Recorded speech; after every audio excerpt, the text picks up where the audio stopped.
បាទសូមគោរពជំរាបសួរបងប្អូនទាំងអស់គ្នាបាទតើបងប្អូនដឹងទេថាការធ្វើបច្ចុប្បន្នភាពរចនាសម្ព័ន្ធនិងធ្វើជំរឿនមន្ត្រីរាជការតើប្រព្រឹត្តទៅយ៉ាងដូចម្តេចបាទបើយោងទៅតាមប្រភព Telegram របស់ក្រសួងមុខងារសាធារណៈបានចេញនៅការណែនាំបាទតកតងទៅនឹងការធ្វើបច្ចុប្បន្នភាពរចនាសម្ព័ន្ធនិងជំរឿនមន្ត្រីជាក់ស្ដែងនៅតាមគោលដៅនីមួយៗនឹងប្រព្រឹត្តទៅជា3ដំណាក់កាលអញ្ចឹងសួរថាតើ3ដំណាក់កាលហ្នឹងគឺយ៉ាងម៉េចខ្លះបាទអញ្ចឹងតាមដានទស្សនាវីដេអូនេះខ្ញុំនឹងបង្ហាញចែកជូនទៅដល់បងប្អូនទាំងអស់គ្នាបាទអញ្ចឹងចូលទៅដល់ដំណាក់កាលទី1ដំណាក់កាលទី1គឺមុនថ្ងៃចុះប្រតិបត្តិការអញ្ចឹងមុនថ្ងៃចុះប្រតិបត្តិការគណៈកម្មការជំរឿនមន្ត្រីនិងក្រសួងស្ថាប័ននីមួយៗនឹងត្រូវសហការជាមួយគ្នាដើម្បីបំពេញព័ត៌មាននិងផ្ទៀងផ្ទាត់ព័ត៌មានមន្ត្រីតាមរយៈថ្នាល Digital ជាមុនសិនហើយការបំពេញព័ត៌មាននេះជាការធ្វើបច្ចុប្បន្នភាពរចនាសម្ព័ន្ធផងនិងធ្វើបច្ចុប្បន្នភាពមន្ត្រីនៅក្នុងរចនាសម្ព័ន្ធនីមួយៗផងបាទអញ្ចឹងនេះជាការចាំបាច់បាទរួចហើយចូលដំណាក់កាលទី2ជាដំណាក់កាលដែលសំខាន់ហើយចាំបាច់បំផុតបាទសម្រាប់មន្ត្រីរាជការស៊ីវិលនៅតាមអង្គភាពសម័យនីមួយៗ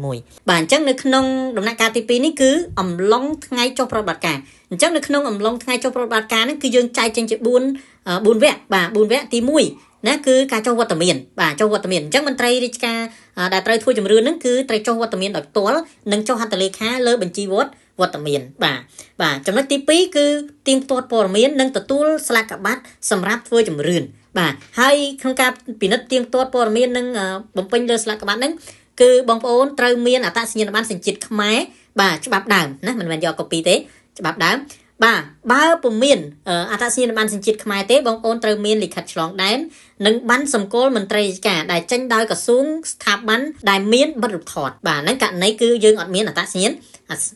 ប័ណ្ណបាទចំណុចទី3គឺការធ្វើបច្ចុប្បន្នភាពទិន្នន័យ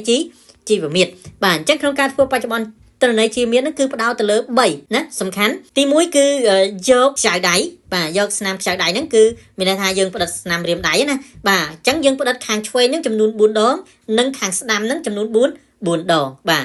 ទី2គឺថតរូបមន្ត្រីរបស់យើងណាថតរូបមន្ត្រីរបស់យើងអញ្ចឹងយើងផ្ដិតស្នាមមេដៃហើយយើងថតរូបទៀតបាទហើយទី3គឺថតចម្លងអត្តសញ្ញាណប័ណ្ណបាទអញ្ចឹង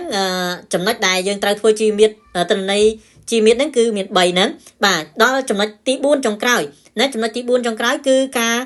បញ្ជាក់ថាបានធ្វើជំរឿនរួចរាល់ហើយអញ្ចឹងដើម្បីបញ្ជាក់ថាយើងបានធ្វើជំរឿនរួចរាល់ហើយបាទមន្ត្រីដែលត្រូវធ្វើជំរឿនទាំងអស់ហ្នឹងគឺត្រូវចុះហត្ថលេខាលើស្លាកក្បាត់ដើម្បីបញ្ជាក់ថាបានធ្វើជំរឿនហ្នឹងរួចរាល់ហើយរក្សាស្លាកក្បាត់ហ្នឹងមួយសន្លឹកទុកណានិងប្រគល់ជូនមន្ត្រីជំរឿនហ្នឹងមួយសន្លឹកបាទនេះគឺជាចំណុចទី4ដែលយើងត្រូវធ្វើនៅថ្ងៃចុះប្រតិបត្តិការណាដំណាក់កាលទី2ចំណែកឯដំណាក់កាលទី3ដំណាក់កាលទី3គឺសម្រាប់មន្ត្រីក៏ដូចជាគណៈកម្មការជំរឿនដំណាក់កាលទី3គឺក្រោយថ្ងៃចុះប្រតិបត្តិការអញ្ចឹងក្រោយថ្ងៃធ្វើប្រតិបត្តិការ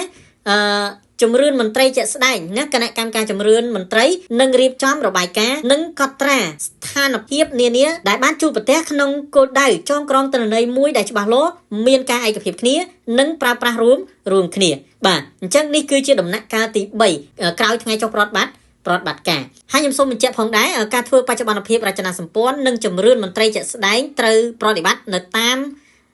រចនាសម្ព័ន្ធគោលដៅចំនួន3បាទចំនួន3ទី1គឺគ្រឹះស្ថានសិក្សាសាធារណៈទី2អង្គភាពសុខាភិបាលមូលដ្ឋានទី3ក្រសួងស្ថាប័នចំណុះអង្គការនីតិប្រតិបត្តិបាទអញ្ចឹងវីដេអូនេះគឺមានតែប៉ុណ្ណឹងសម្រាប់ចែកម្លែកនៅព័ត៌មានចែកជូនទៅដល់បងប្អូនទាំងអស់គ្នាបាទអញ្ចឹងមានតែប៉ុណ្ណេះបាទសូមអរគុណជួបគ្នានៅវីដេអូក្រោយ